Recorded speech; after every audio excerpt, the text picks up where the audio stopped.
Okay, now this session, how is it will go is I will have a few questions which I will direct to Saif or to Stephan. And any of you can also chime in for the same thing. It will go on for about half an hour. After that, we will open it to, for a question from the audience, right? So if we don't cover the question that you like, you can also give it a try.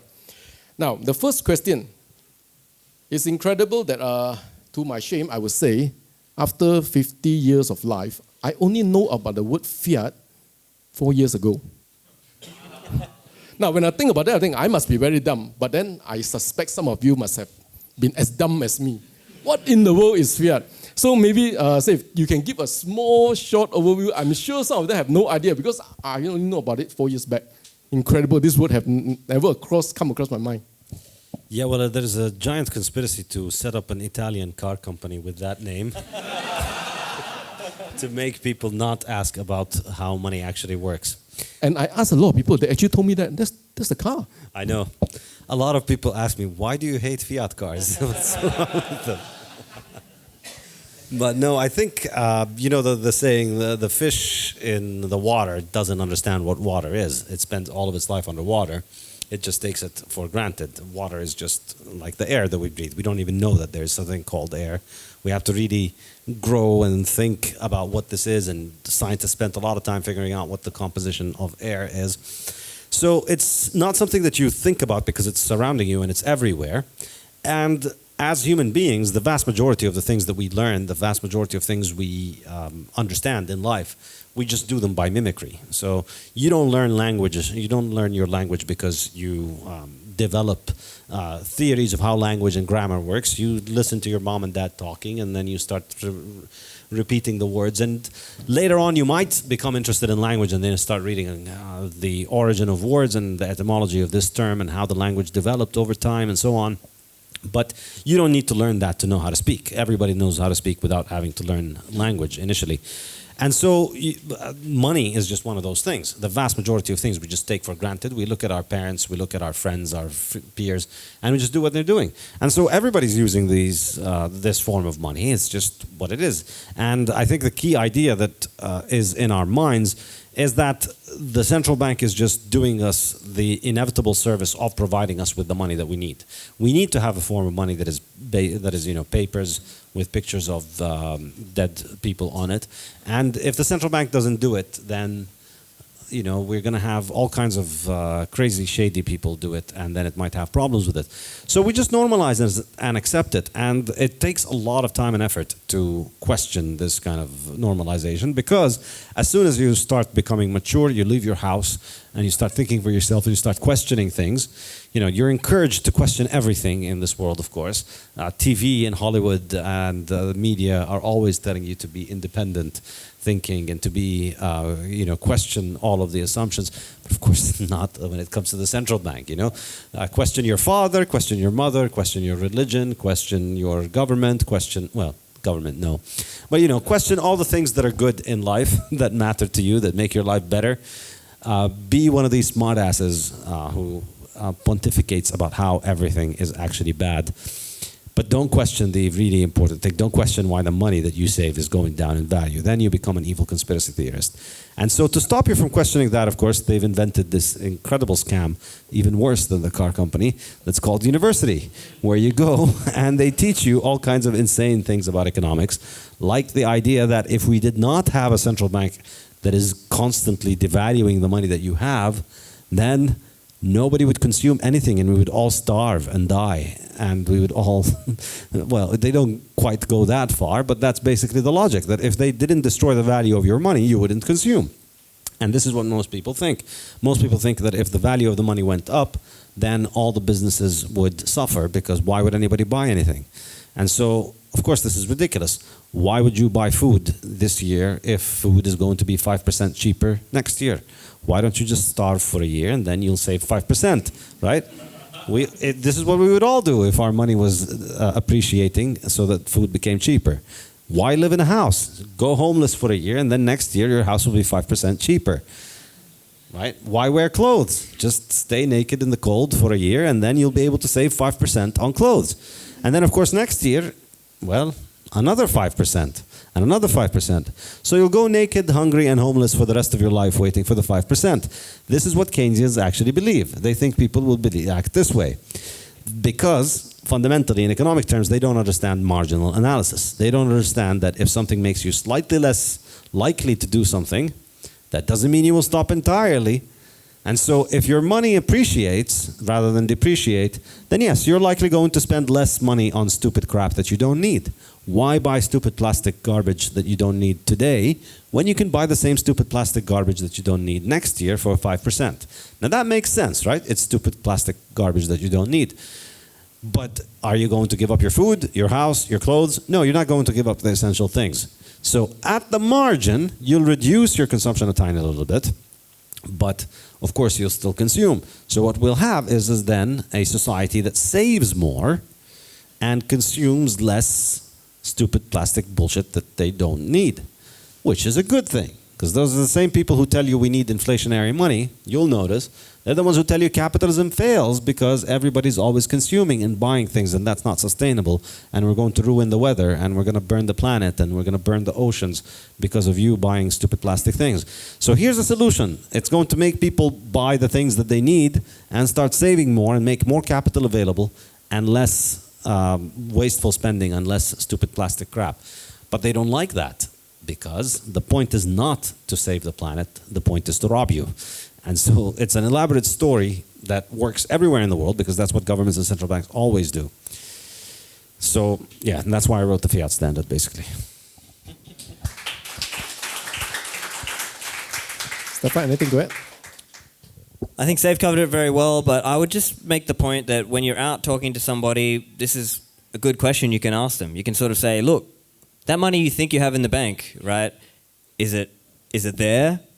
Is it yours? And is it even money, right? And what you'll find is that most people have not internalized, and even Bitcoiners may not have truly internalized this idea. Like we might have 10,000 fiat currency units in our bank and actually think it's all there.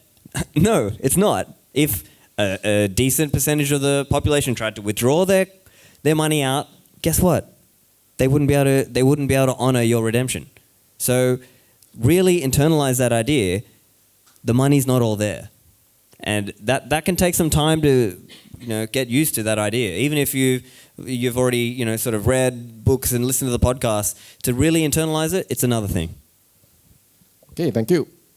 Now, in my journey, as I discover my stupidity and naivety about not knowing this thing, then I realize there's another word, I have no idea what it is. But yet, when I ask every adult, they all believe it, but they have no idea how it happens.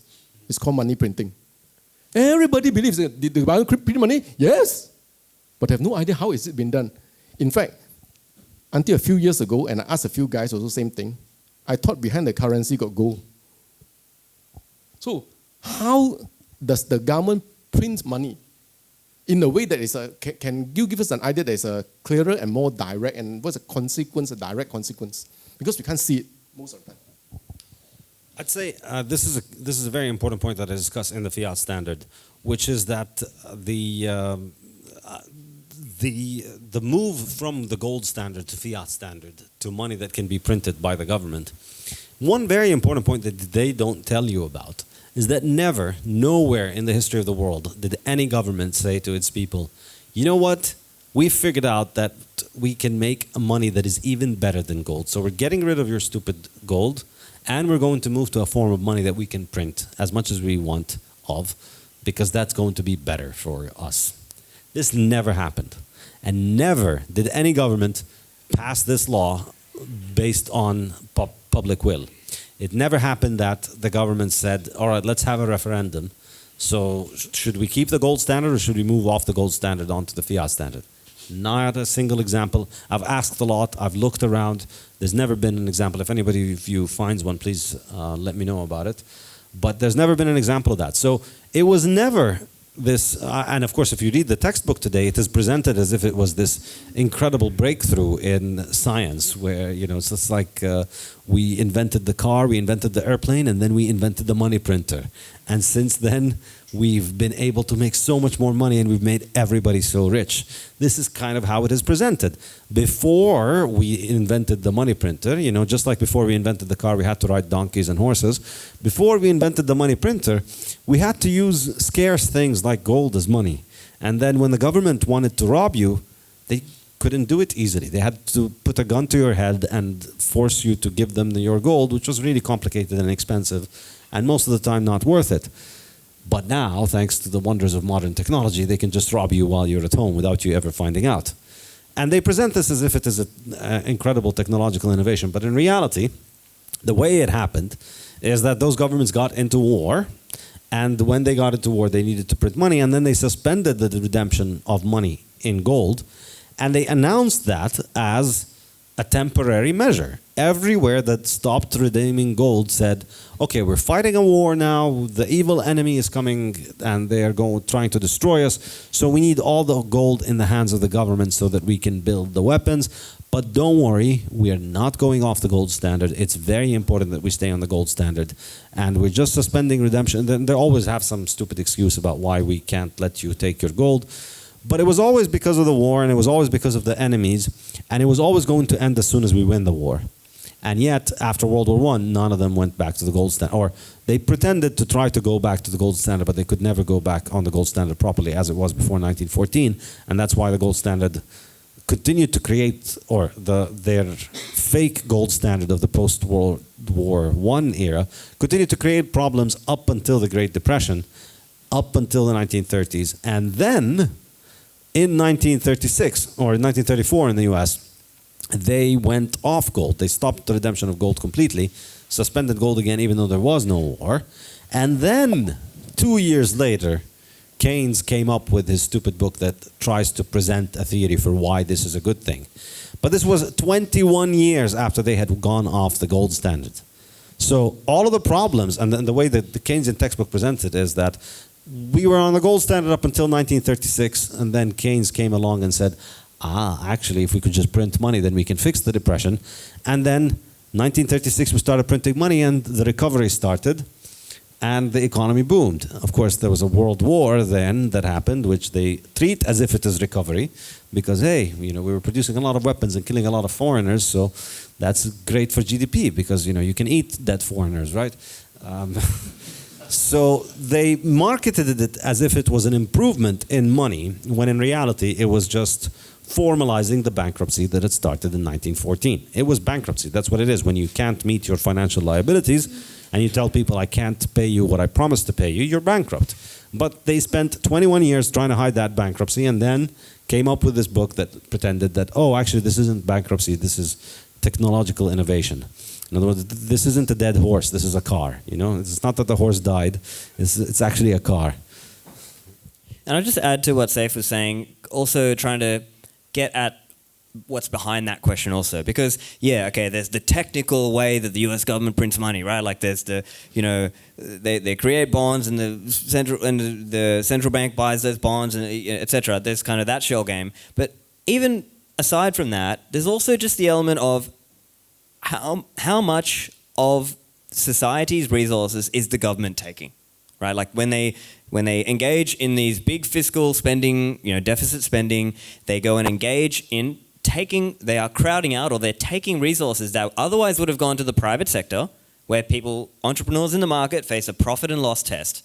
But when the state just does it, they just sort of commandeer those resources and they waste it, right? Like there's like that meme, I posted a meme a little while back, but it was like, you know, if you're using the resource the wrong way, of course you're not gonna do it well. And what's happening? There's a wall there, and there's all these ladders, but they're not like set up against the wall. They're just kind of piled on the bottom, and the guy's like trying to climb up those ladders to get over the wall. That's what the state is often doing. So that's how you get this crazy outcome where, as an example, the US government has one of the largest healthcare spending per person just ever, and yet the health outcomes aren't doing that well.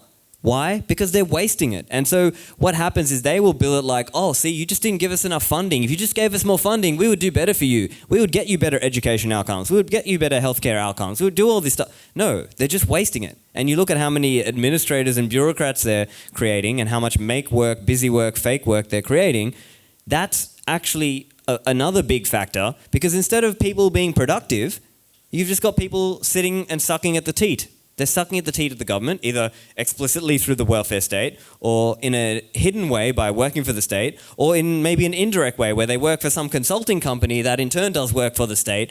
Even during all the COVID era, COVID tyranny, there were all these, the consulting firms and Palantir and all these people who are getting all this money from the government to consult on the 6-foot social distancing, whatever, where, in their mind, it's okay for you to have to watch your, say goodbye to your grandma on Zoom, but if you have the right political affiliation, you're allowed to loot and riot and burn cities down, because that's what makes sense in fiat land. Okay, thank you. Now, interestingly, this question, right, recently, again, I wonder whether all of you are following Malaysia politics. Right? Recently, I think only last week or so, there's a Malaysian politician who actually suggested, why don't we print 1 million for every Malaysian? You mean you never heard of it? And then our economic minister came out on social media and gave a video and explanation. He gave a superb explanation why giving 1 million each is devastating for the country. But of course, he stops there. Printing money for each of us get 1 million is very bad for the country. But he didn't tell us about other stuff, which they keep printing on. So that's an interesting one, because people don't really understand. They just thought, hey, it's so cool, Why not? Yeah, I mean, you're already printing a lot of money for some part of the population. So why not everybody? Why can't we all be equal against the law? I think the guy has a point. We're going to see a lot of, I think, as we get more, let's say, late-stage fiat, we're going to see a lot more rhetoric around MMT, right? MMT, modern monetary theory is what they would call it.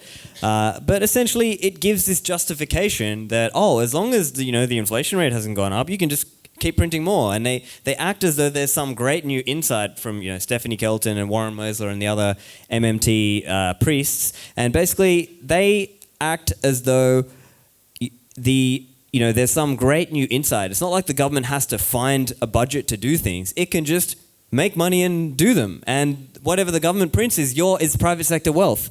Now, of course, they're kind of obfuscating, they're lying. The parts that are true are not novel, and then they sort of blur the line to sort of give justification for that. And what's funny is you're seeing, even in fiat, priest land, let's say Krugman, who's in the Keynesian camp, he's starting to now argue with some of the MMT people. So they're kind of, but I think what we're going to see is the MMT rhetoric, even though it's not being applied directly, there's a lot more talk about it. And over time, one of these things justifies a lot more government spending, doesn't it? So I think it's going to get more popular. Okay, now most of us here, Bitcoiner, will know that, well, instead of talking about printing money, it's best to buy Bitcoin, right? Now, but once we know about buying Bitcoin, now there's another question will start to come out, and it's quite popular recently. It says that, with those of us who have access to government officials or politicians, is it a good thing to advise them to buy Bitcoin for the country, right? The country buy Bitcoin. What is the risk, or what is the benefit, or is it really worth doing? It's kind of, for me, I'm mixed feelings on it, but I would say net good.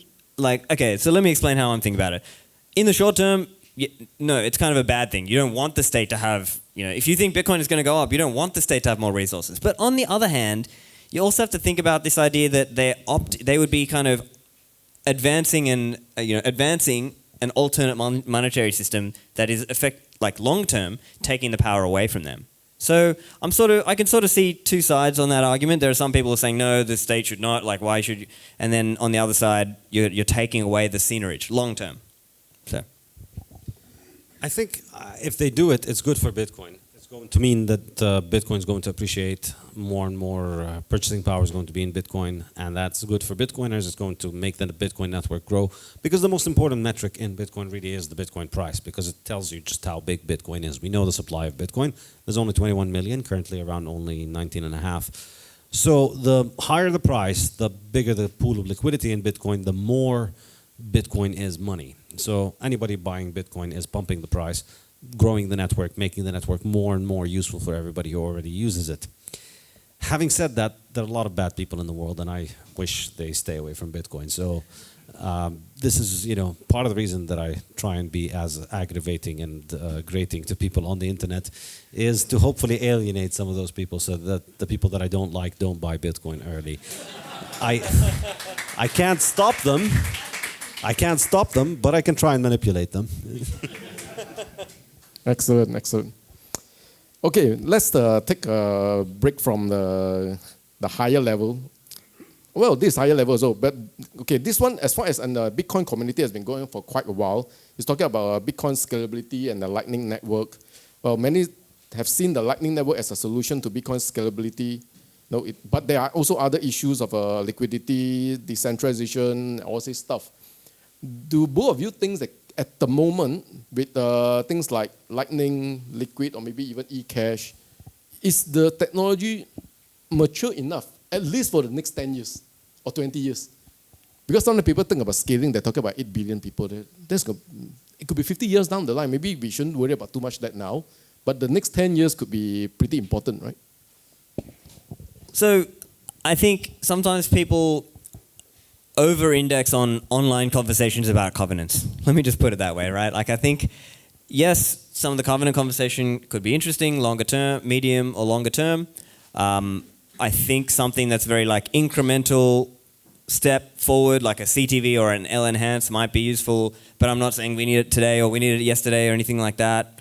I think what we should also do is just sort of see people just using Lightning, even if it's custodial, just people using custodial Lightning, and then over time, it will just naturally, there'll be other ways for people to use that, self-custodial Lightning, and even things like Arc as an example. So actually recently I participated in a mainnet use of Arc by this company called Second. So that was interesting, and now there's some different trade-offs around that, but it was mainnet Bitcoin using Arc. So, I think, look, the elephant in the room. Let's just put the elephant in the room. I think there'll be a lot of custodial Bitcoin users. Of course, I would like more people to be able to self-custody, but I think the realistic number, the ballpark number that people say is probably like 10 million to 50 million, maybe 100 million. That's about, given today's technology, that's probably about where you're going to get in terms of self-custodial Lightning and other stuff. But, I think there'll be more improvements that come over time, and the community may agree to take some of those things in the future. But I'm not like hard pushing for it to happen right now.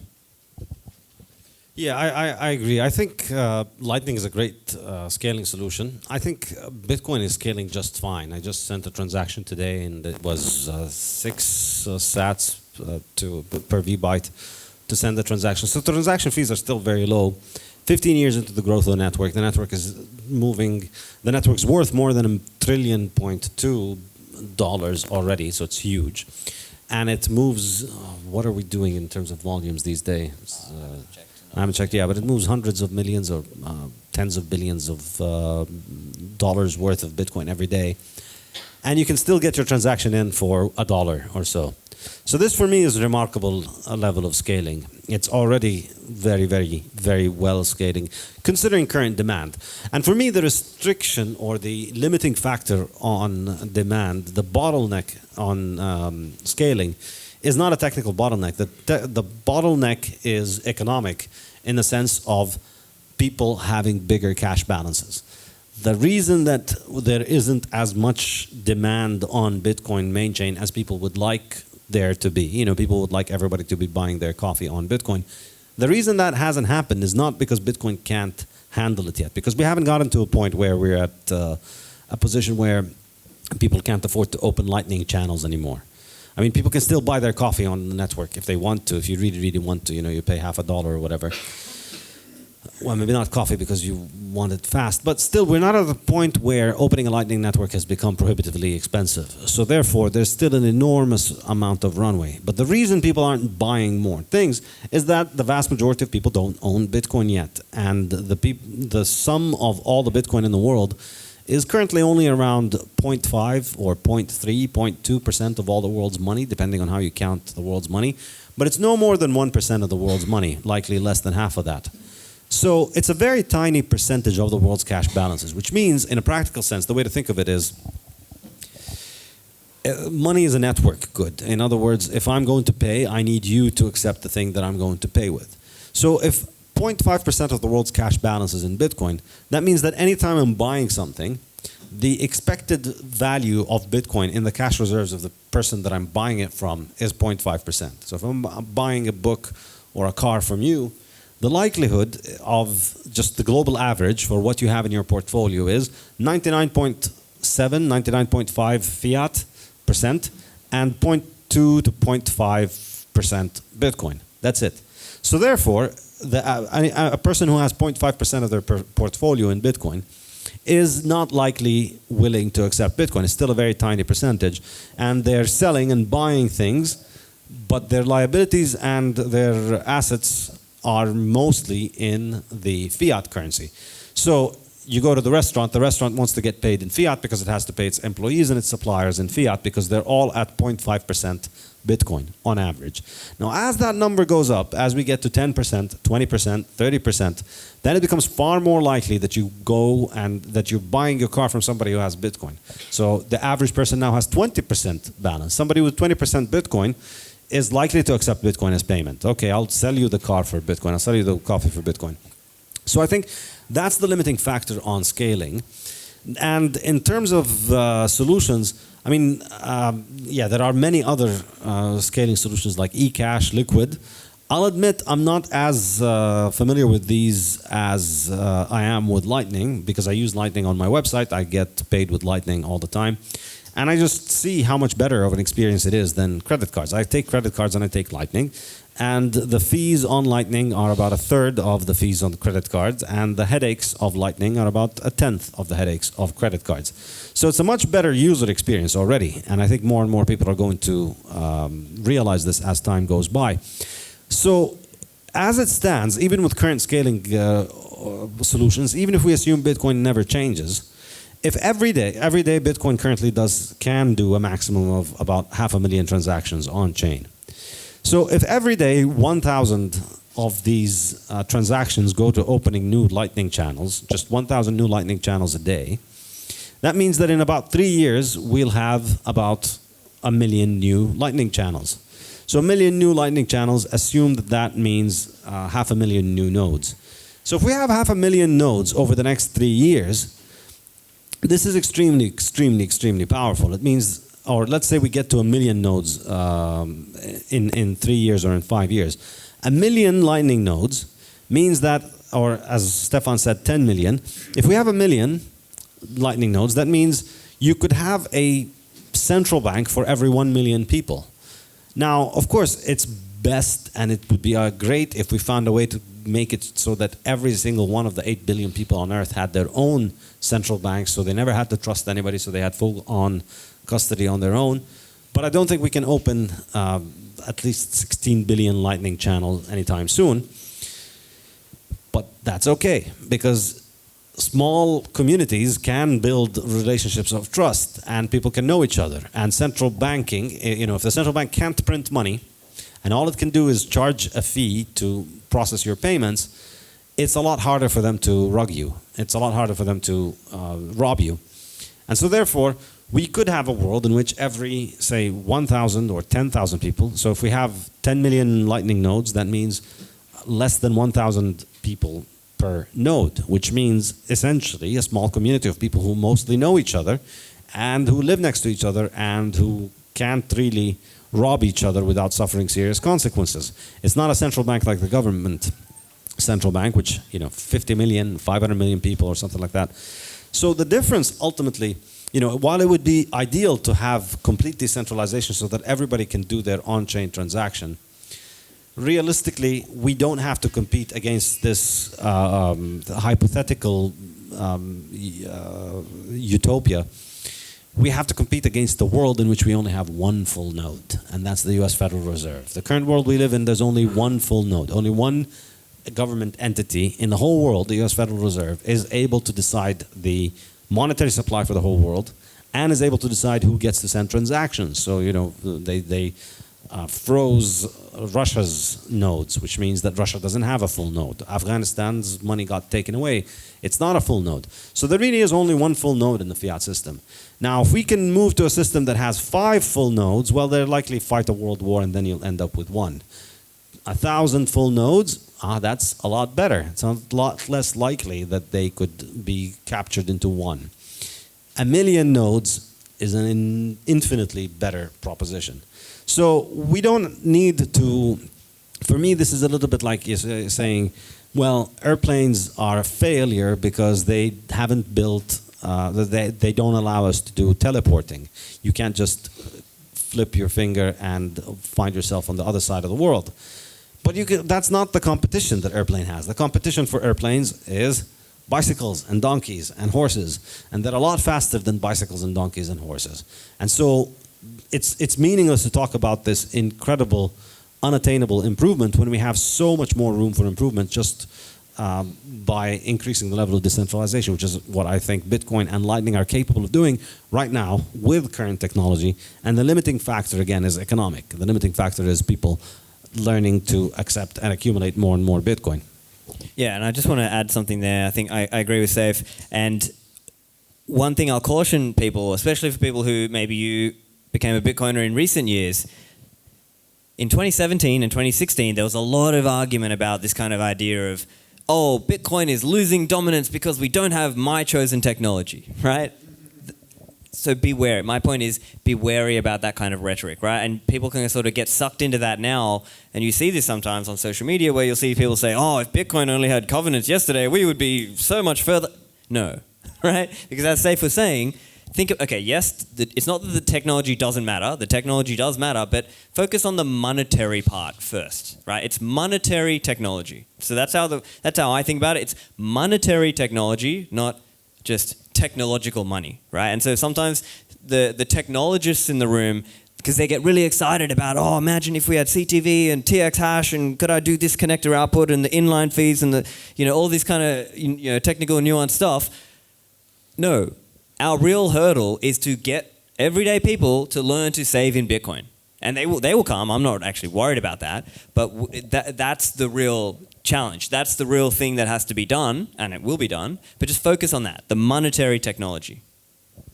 I'd like to give a quick shout out to most people in this room who actually paid for the ticket, like $5 worth a ticket, to my self-custodial Lightning node. So I'm very, very proud of my fellow Malaysian. Yeah.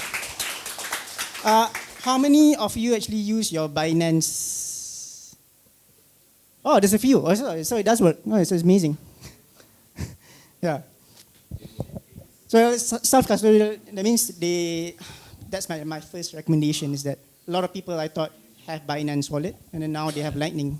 And they use like a Binance Lightning to pay your... That shows you how far Lightning has come, that a lot of people have Binance wallets. Yeah. Yes, it's incredible. You see, he is using a self-custodial Lightning node. Of course, many of you will be using custodial Lightning wallet like Wallet of Satoshi, LivePay, all this thing. But it's incredible. Look at this. It's 80 transactions. Wow, right? It's 80 transactions, right? And if any of you want to learn more about how to use Lightning, how to experience it, use Liquid, have a chance to learn Fedimin, come for our Monday meetup. We do a lot of all this stuff there, just for exposure-wise, right?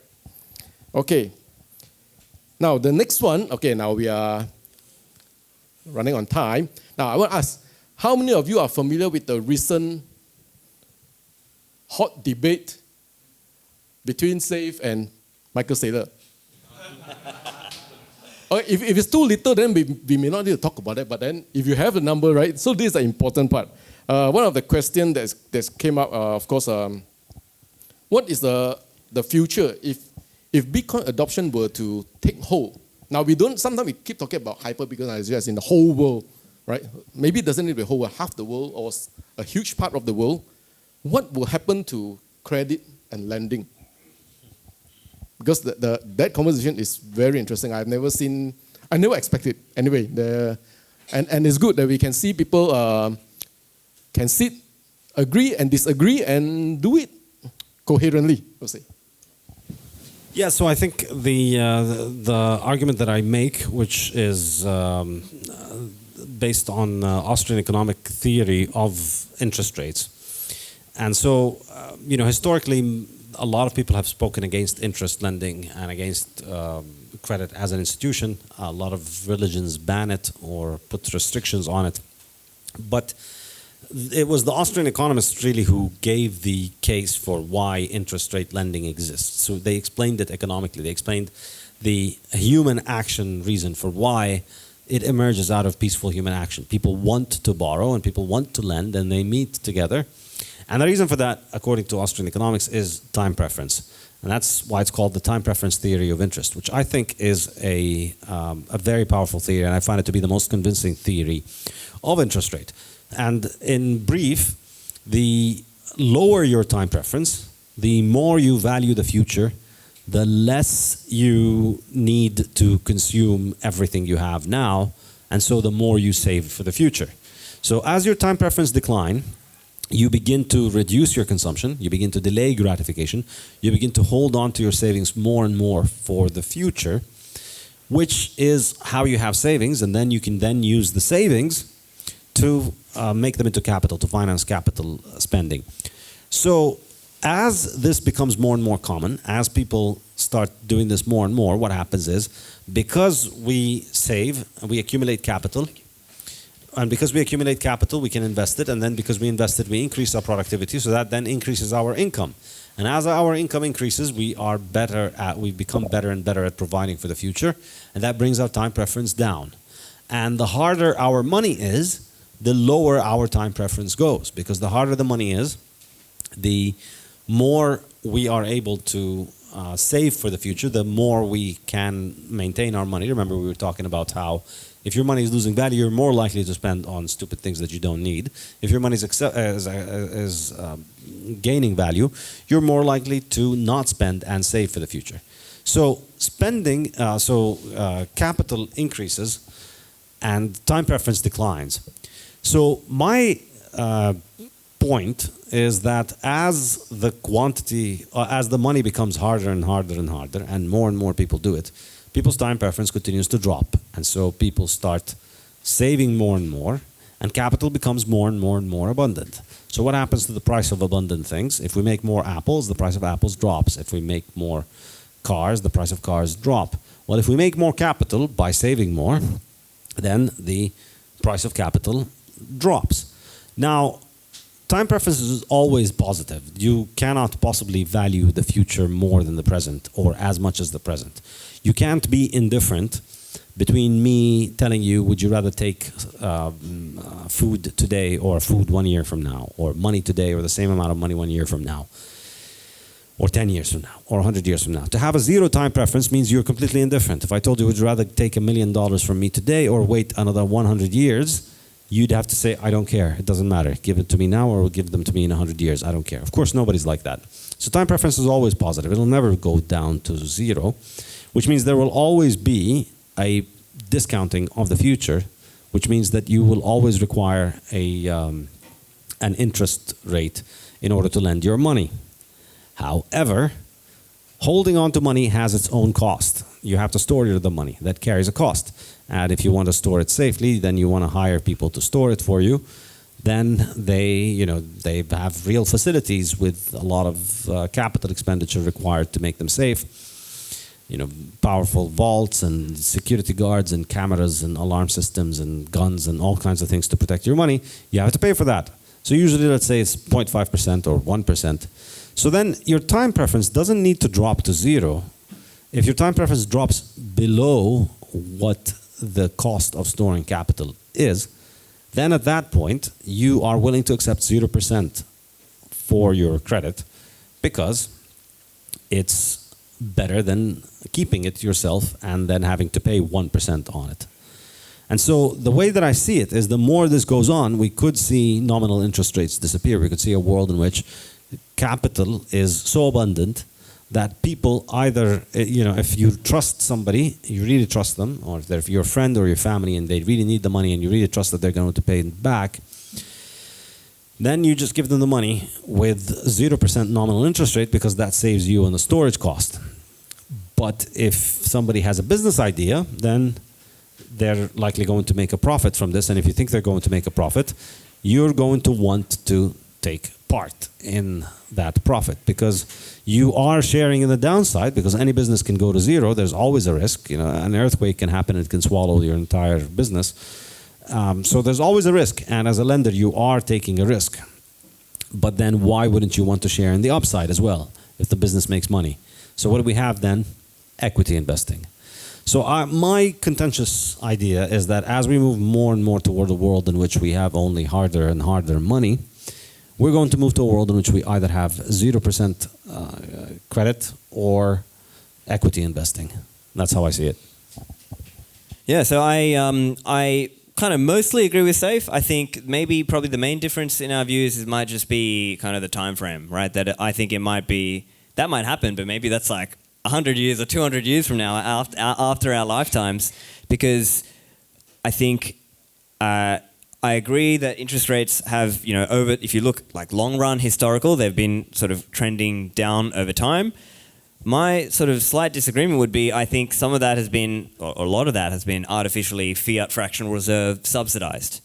And so, you know, if you look at, I can't remember where I saw this stat, but I think if you averaged out the interest rates for like the last 700 years, it was 4.89% or something like that. But there'd be like, during a time of war, maybe it spikes up, but the general trend has been down, but it's kind of difficult to say because we haven't been in a full reserve regime.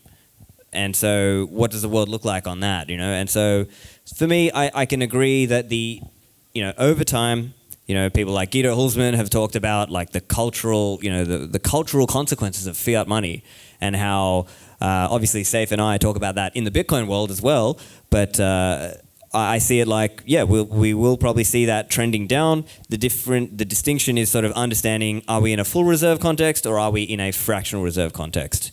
And for most of our, just like the fish in the water thing, the water we're swimming in has been fractional for all of our lives. None of us have any memory of non-fractional banking or lending. So what would it look like in a full reserve lending world? That's the question. I think one of the contention earlier was if it's in a Bitcoin environment and you only hold Bitcoin, now the issue is yield. If you only have Bitcoin and you want your Bitcoin to give you yield, I mean, that is where the contention with Michael Saylor comes about. Yeah. But it seems to me that his idea is perhaps it's also maybe true in the free market, right? There will be somebody who say, I want some Bitcoin. And then some guys say, well, I have some. I give it to you at a certain rate. My short answer is there will be yield, but it won't be risk-free, like for now. Like I think that was probably the main distinction. I think, you know, no insult or offense to Michael, but I think he's maybe applying the old fiat world model into what's going to happen in the new Bitcoin, model. And so there is a risk that if you take that old model and try to apply that into the new world, you get wrecked somehow.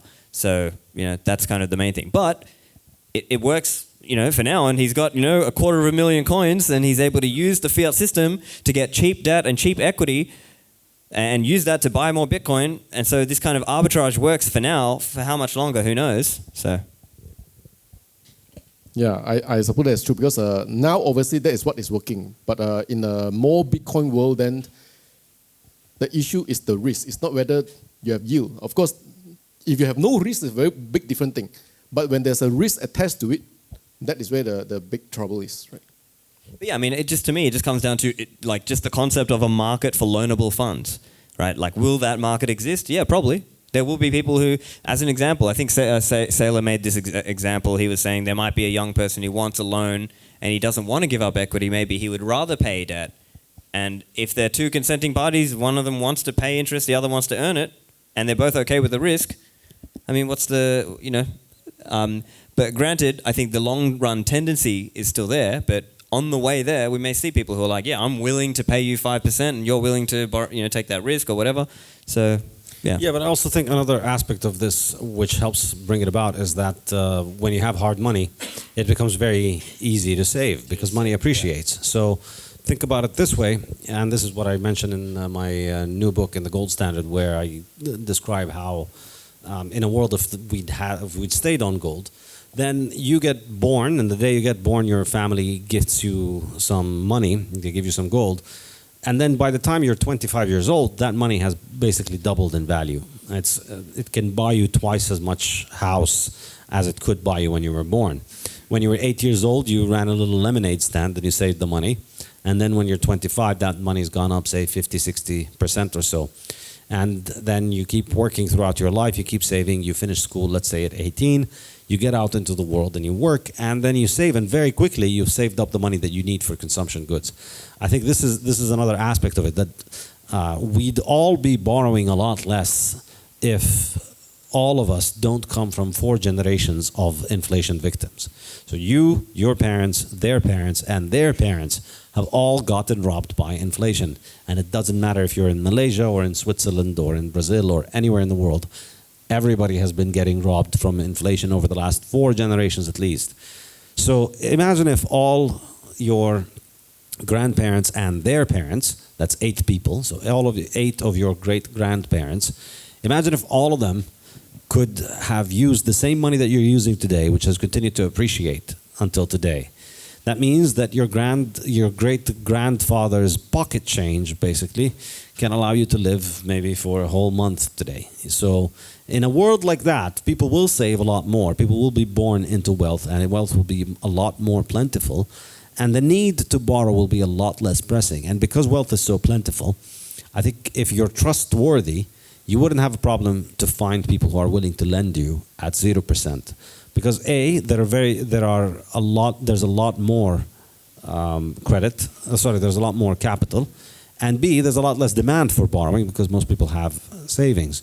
And those 2 things combined, I believe, would lead us away from credit lending and toward more and more equity investment. Interesting question. I think it might be interesting for the audience as well. Do you think there may still be, greed or status competitions? Maybe it's a different form of competition. Maybe it's not, buying bottles in the club. Maybe it's who can build the best cathedral or bridge, or, maybe that is an element where there's still competition and people still want to sort of compete on who can do something best.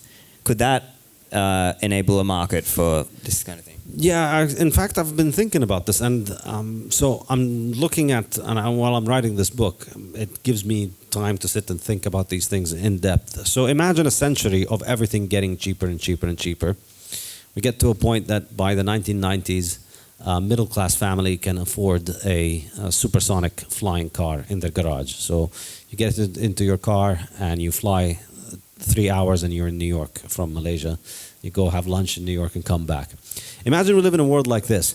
Okay, yes, you can spend more money and have a fancier car and so on, but it's, as things become more and more and more abundant, and people, I guess, would say, people who have money become less nouveau riche about the fact that they have money. But today, we're all victims of inflation, and so one of us hits it big, makes a lot of money. It's usually first generation, second generation wealth. Money can't really last, so you don't have a lot of old money because, money's completely getting destroyed. So one generation comes along and they waste a bit of money. With inflation, it ruins everything. And so the next generation is born poor.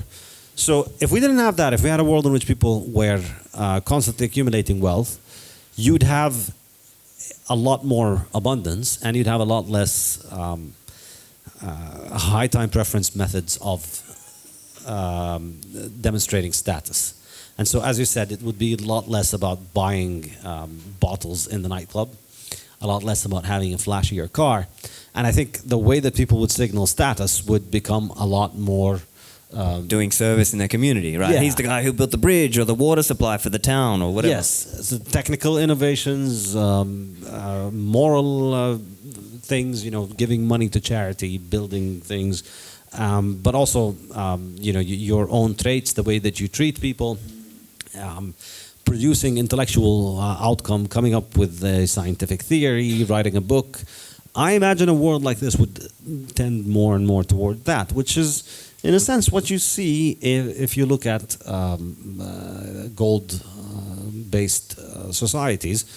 It wasn't as good as what we would have in a Bitcoin world, but still, there was a time in which people valued the good traits, and people competed on the good traits rather than competing on conspicuous consumption and flashier cars and all these high consumption, high depreciation items which we use to signal status for one another in our degenerate high time preference world. Yeah, and I think it does. This reminds me a lot of the, I'm sure you read Generosity, Abundance in the State by Guido Hülsmann. Excellent book for those of you interested. He really talks about the distinctions of, what would society on a free market for money and free market look like. And there actually would be a lot more generosity compared to today, where there's the leverage effect in fiat. So that kind of people just keep doing leverage, and they don't have as much time to, let's say, give to the community. And I was kind of getting at it in my earlier kind of mini speech as well, just talking about the role for family and community and, your religion and things like this.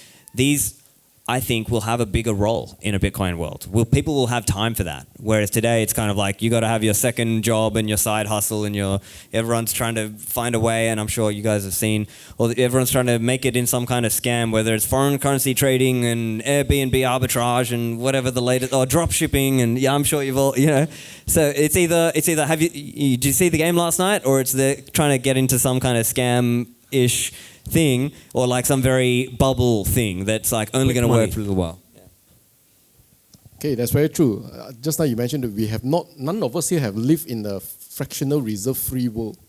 We have also never lived in a world where things are getting cheaper. Right? So that's where the big only on certain things, like computer technology gets cheaper, but healthcare goes expensive, and education and housing the things you really, really need have gotten more expensive because of government. Okay, now we'll open it for questions from the audience. Is there a mic that we can pass it to them? Okay, so we'll try to take the mic so that the recording can get it. Maybe you can start one. Hello. Thank you very much. That was so interesting. My name is Jason, and I have a question for both Stephan and Saifu. Just now you were talking, about we are very aware of the frustrations, of the politics, right? It's so frustrating. I love Bitcoin because thanks to Bitcoin, numbers can finally matter, right? Millions, trillions, billions all seem like fuguzi, until Bitcoin came along. Yeah. Agree? But can Bitcoin solve politics though? Because right now the politics system is basically, in any country, is basically 4 years rotation, They spend 3 years campaigning, 1 year doing nothing, right? So can Bitcoin That's not fair. actually... They steal a lot of money. All right. But can Bitcoin actually solve politics? And if yes, how? It never leaves us, but it'll minimize, right? And I think this is one thing sometimes I see this idealistic idea, and some Bitcoiners have this idea of like, oh, you should stop talking about politics, just focus on Bitcoin and we could not have any...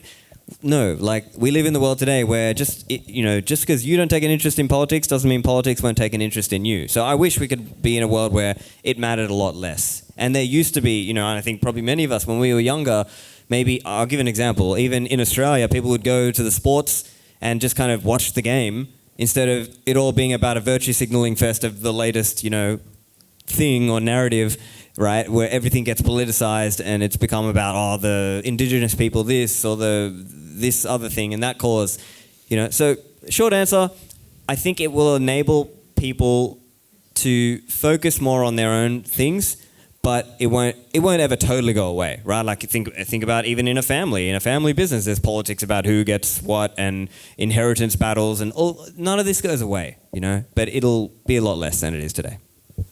Yeah, I agree. I think it can be reduced drastically, and I think the things that can be reduced are the worst of those things. So ultimately, politics, as you said, exists in every business, every family, every collection of people.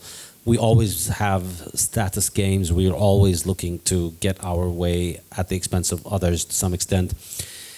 But this kind of behavior is governed to a large degree by the technologies that we have and how we can interact. And so if you throw people into an island or with basic subsistence, it's a very different context from people who are able to live in modern society with all of the amenities. We're much more likely to be able to cooperate in a world in which we have our needs met, in which we can provide for our future, in which we can provide for our children.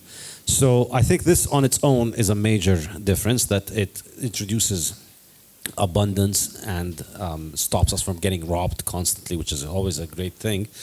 But so on the one side of the coin is we get to keep more of our wealth, so that is making our life a lot better. The flip side of that is that they get to take a lot less of our wealth, and so they can't just go and do all of the crazy things that they do without people's permission. Because the way it works now is you print money, and then you ask for forgiveness later, or you don't even have to ask for forgiveness. You just blame foreigners or blame random. Yeah, or blame the past. And every 4 years, a new guy comes along, he prints money, benefits himself, and blames the previous guy for the money printing, and then the next guy will blame him. But each one of them ends up robbing you and securing himself and his family at your expense. And then you need to start all over again. So I think this goes away. And I think, as I discussed in the gold standard, the idea of that book is to use the 20th century as the canvas to extrapolate the thought experiment of how a world would look with a hard money. But the real moral of the story is to try and apply that into a Bitcoin world. That's why the company is called BTC. So try and imagine how that would work in a Bitcoin world. And I think these kind of the things that I was mentioning in my talk, I think are an example of it. So if governments can't print money, then people have a lot more freedom and a lot more leverage against their government.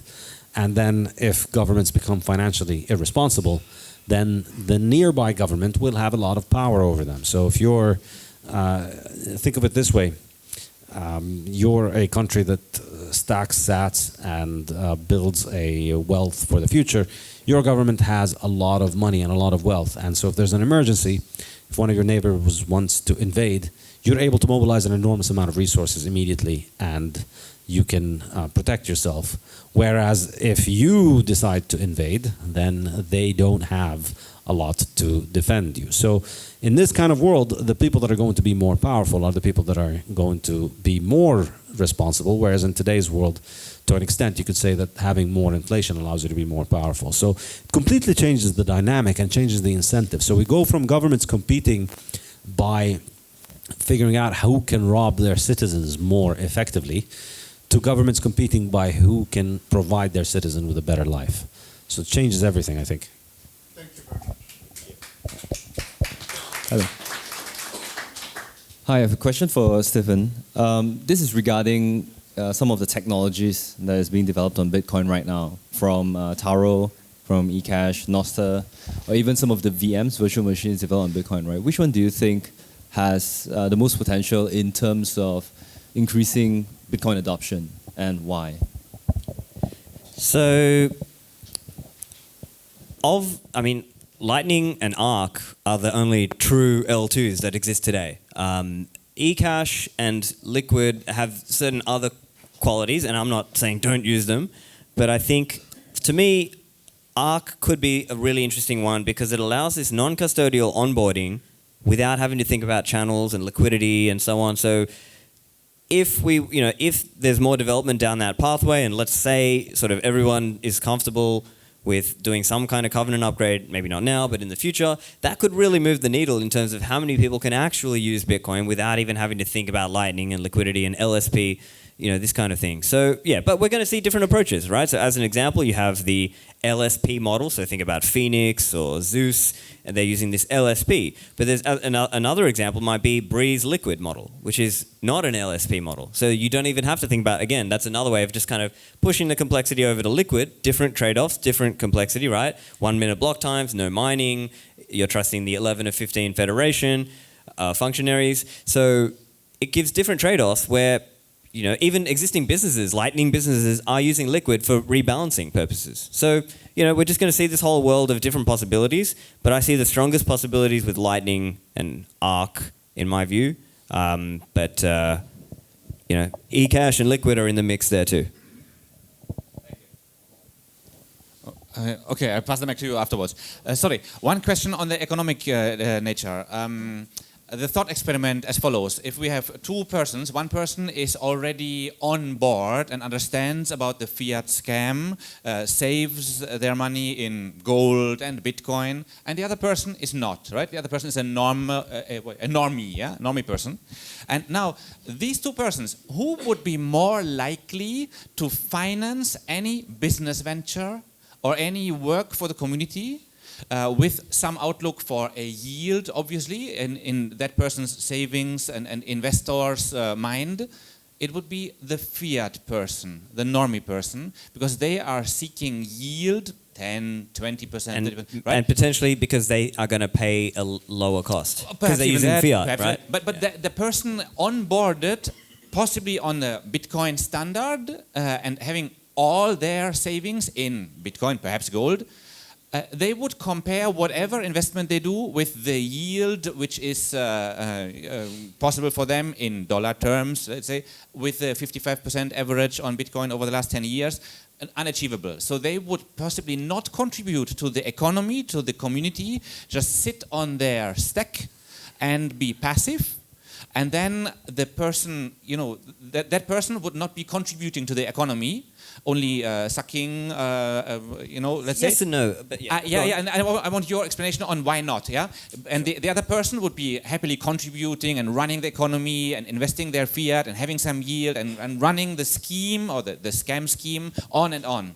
So how can this thought experiment stand corrected? So the way I would see it is that guy who's hodling Bitcoin is helping advance the adoption of Bitcoin. And that is going to be, to me, that's a massive, massive long-term win, because you're kind of taking away the negatives, this incredibly negative aspect of, you know, the cultural, the social aspect, the economic, you know, the business cycle, you know, the malinvestment. All of these aspects are driven by fiat today. And so that guy who's, you know, hodling Bitcoin, he's at least helping advance that. That's probably what I would say. But yeah, I mean, yeah. The way that I would say it is exactly what Stephan is saying, in that if currently you're getting 55% a year on average on Bitcoin, whereas all of the opportunities for investment you get, you know, there's a sandwich shop with 6% and a software company with 12%.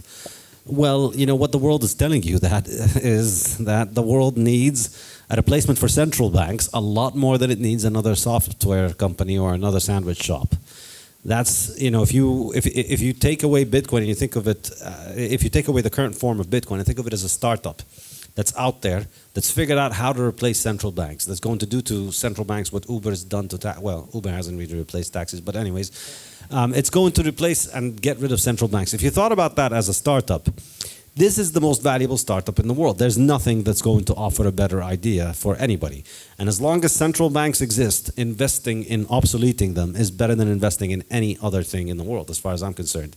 And so for me, that's just the market telling you this is good. Because how do we replace central banks? We can't just, all right, we all like Bitcoin, so everybody buys 5 Satoshis, and then we keep playing around with them, and then central banks disappear. We need to pump the numbers up. We need to get the size of the cash balances the world holds in Bitcoin to be larger than the cash balances in fiat. That's how you win, when the world is predominantly using Bitcoin as money. And to get there, we need Bitcoin. I mean, for me, the winning point, the finish line of the, well, it's not the finish line, it's the point at which we win. The point, and then there's, you know, it's downhill from there. The easy part is after that. But the top of the mountain that we need to climb is we need to get Bitcoin to become bigger than the US Treasury bond market, which is currently around $25 trillion. So Bitcoin needs to do another 20x to become bigger than Treasuries. If Bitcoin is bigger than Treasuries, it's by far the biggest market in the world. And it's much better than Treasuries because Treasuries are permission not system? fungible. Well, permission, but also more importantly in terms of liquidity, they're not fungible. There's a 5-year and the 10-year and the 7-year and the 5-year that was issued this year versus the 5-year that was issued 2 years ago. So one treasury shitcoin is not equal to one treasury shitcoin, whereas one Bitcoin is always one Bitcoin, regardless of which Bitcoin it is. So that's what makes it superior. You could say that it doesn't even need to get to the same level as the treasury. However, you should also take into mind that the treasury is less volatile than Bitcoin, at least for now. So likely you need to overshoot a little bit. So I guess those two can kind of cancel out. So we need to just get to the same level as the treasury Bitcoin. So we need another 20x. We need Bitcoin around 1.2 million. And so to get there, we need a lot more people to stop investing in stupid things like sandwich shops and invest in replacing central banks. Now, this is a unique opportunity that now exists because there is a business opportunity for replacing central banks. But once we're done with them, inshallah, then there's not going to be many opportunities. That opportunity is gone. And then Bitcoin is not going to be doing 55%.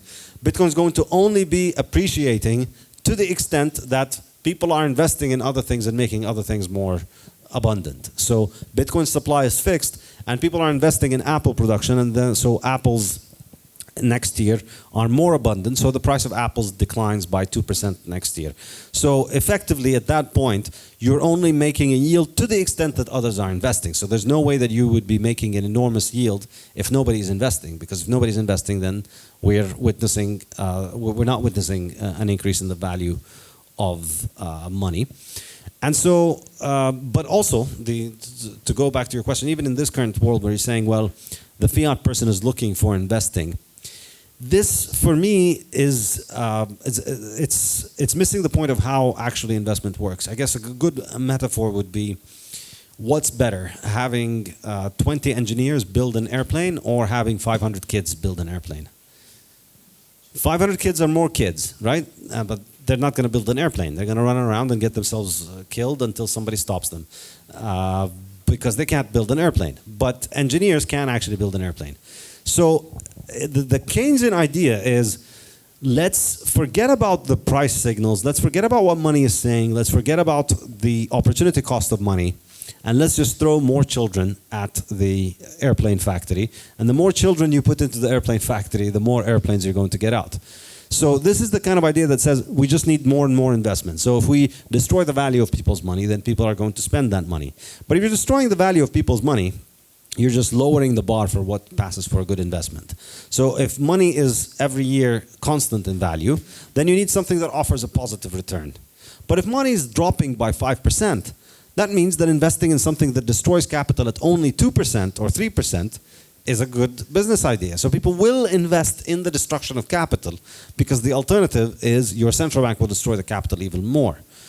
And the flip side of this also is, even in this current world, well, the fiat person is constantly having their cash balance destroyed. So they're more likely to spend, they're less likely to accumulate capital. So two people, one fiat person, one Bitcoin person, earning the same amount of money, 5 years down the line, even if the Bitcoiner is investing a lot smaller of a percentage of his net worth of his savings, that likely is going to be much larger than the larger percentage of money that is constantly devaluing. So if every year you're making on average 0% or negative 2%, which is what fiat people are roughly making compared to real inflation, then 5 years down the line your wealth has gone down, whereas the person who's doing 50% a year has a lot more. So with his pocket change, he can invest more than the guy who's doing that. So ultimately, what we need for, I guess the key point is that what we need for investment is savings. Before you can have capital investment, you need to have saving. And the more savings you accumulate, the more likely you are to make investment.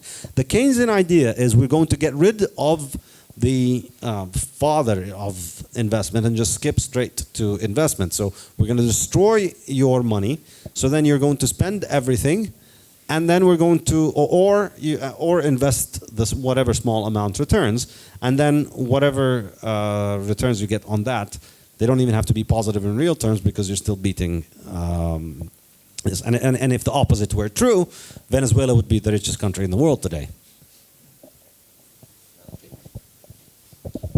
That's kind of funny because we both were in a startup and then we raised money in Bitcoin. So we were, so Bitcoiners were investing in our company. There you go. Next.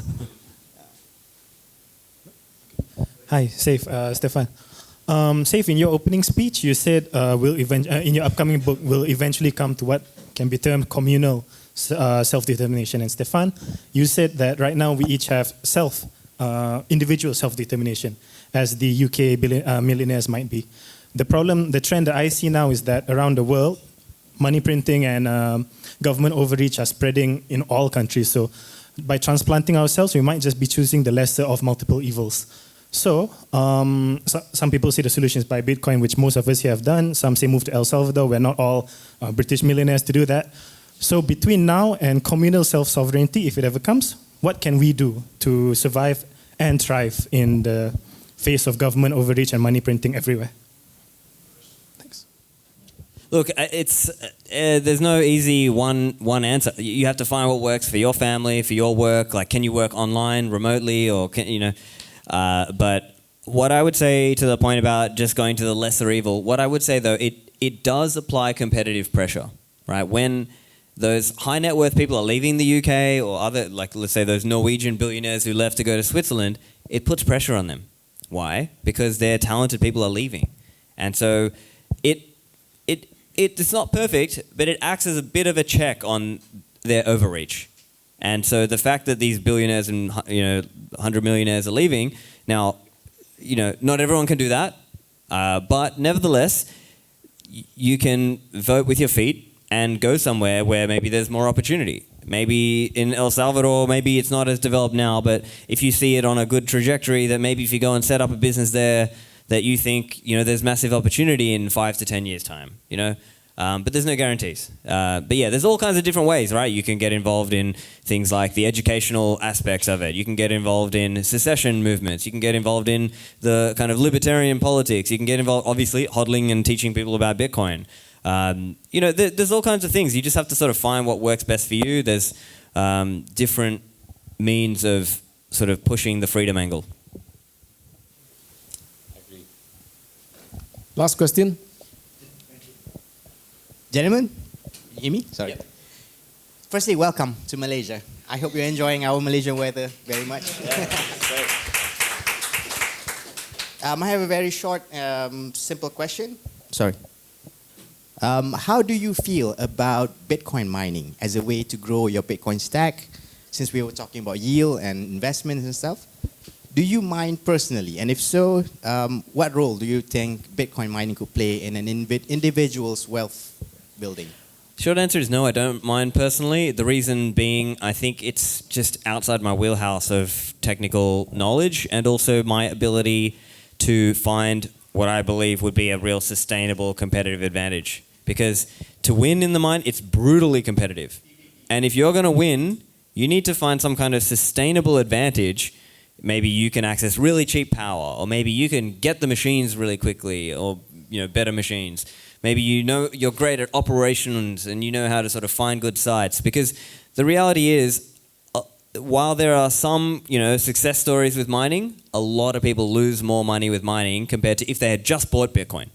And it's a common story. I'm sure you've seen it. There are sometimes companies who come into the Bitcoin space and they think, oh, okay, how do I do blockchain technology? Do I start my own shitcoin? Do I do Bitcoin mining? Or do I just buy some Bitcoin, right? So I think the thing is, people have this conception in their mind that they need to, quote unquote, be in the Bitcoin industry. Well, no, not necessarily. What if your competency is somewhere else? What if you can what if you can fiat mine better in some other industry and then you stack the surplus into Bitcoin? I think that's the simple answer. Yeah, I agree. I think if you want to mine, I would say the first thing that you need to do is make sure that you have really cheap electricity, less than 4 cents per kilowatt hour, preferably less than 3 cents per kilowatt hour. But not just have that electricity. A lot of people think they have that electricity, but you need to have that electricity 24/7 and reliably secured for at least 3 years. So I think this is the bare minimum. And on top of that, you need to have real experience in building industrial projects and delivering large infrastructure on time efficiently. So you need, and if you're asking this question, then you most likely don't. Unless you really have a source of very cheap energy and also have experience in building warehouses and industrial capacity that I can order those machines from China and they're going to get delivered. And that the day they get delivered, they all get plugged in, and then they work 24/7 for 3-4 years at 3 cents per kilowatt hour. If you can reliably expect that to happen, you should consider it. But the vast majority of people can't secure that. It's just not easy. There isn't an abundance of cheap electricity. And a lot of the times people think, okay, we have cheap electricity, but they have cheap electricity because it's solar or wind, which means 8 hours a day, 12 hours a day. And then during the other 12 or 16 hours of the day, your machines are depreciating while your competition is plugging in their machine. So it's not profitable. I think the majority of people that have mined, just from my experience of talking to miners, I think the majority of people who have mined would have ended up with more Satoshis if they had spent the money from day one on mining. Because I see it. You know, they place the order and they think it's just going to magically start giving them free money. They think mining is a way of getting cheaper Bitcoin. In general, mining is a way of getting more expensive Bitcoin because it's going to take you a lot of time to get the machine to come to you. So you place the order now, it's going to be another 6 months maybe to get the machines. And then when you get them, to have them all installed requires a lot of expertise, which most people don't have. So you're going to have to hire experts and engineers, and that's going to cost a lot of money. And then the room is going to be too hot, or you need to build a new cooling system. It's just not a joke. It's not something that you can do easily. And so I think for most people it ends up being much more expensive. Because remember, Bitcoin's appreciating during this time, most likely. It's doing around 50% per year appreciation. So I think the key to success in mining is not calculating your opportunity cost in Bitcoin. Calculate your opportunity cost in fiat, and then you think, wow, I made 7% a year on mining. Great, you would have made 50% if you bought Bitcoin. So my ideal mining strategy is to just let other people get wrecked mining while you just buy the Satoshis. And you know, there's that meme. You might have seen that meme panel. At the top is like the guy who kind of just simply takes 3 steps forward, and he's like 1, right? That's the guy who just buys Bitcoin. And then the bottom panel is the guy he's like doing this reverse somersault flip into the this and the, you know, doing this crazy parkour moves, only to still make less than the guy who just simply took 3 steps forward and bought Bitcoin, right? So it's that meme panel. This guy is one of the few Malaysian miners who are not stealing electricity. Well, hey, if you can make it work, more power to you. But I think what you have is a very unique and rare situation. Yeah, and we're telling everybody to stop competing with you. You're welcome. So you're doing well.